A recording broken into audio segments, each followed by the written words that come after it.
line words ang pinapatrabaho sa akin ni ma'am. At hindi ko maiwasan na mag-question sa mga bossing ko, kaya tinanong ko siya kung anong reason or kung bakit gusto niya ng line words. At dahil first timer nga lang daw siya, ay susubukan lang daw niya muna kung masakit daw ba. Bukod sa gusto niya yung design, ay makaka-lespin pa nga daw siya kumpara sa pan-shading. Yun ang sabi sa akin ng kapitbahay namin na si Marites, si bossing.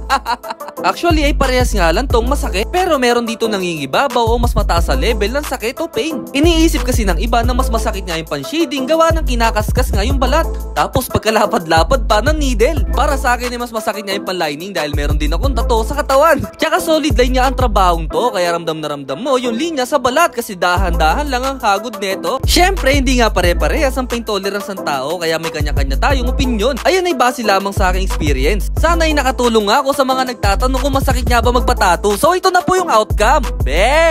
Sariling costume design ko po to dahil in-sketch ko siya sa iPad. O diba talagang bumagay sa tindig ni Madam kahit line words lang to na red. Then ang promo takers natin from Japan ay pinatrabaho sa akin yung isang Japanese concept na line words. Siyempre pakihit naman po ng heart reaction and follow button. Happy New Year to everyone. So this is Reven Tattoo TV. So yun lang. Keep safe.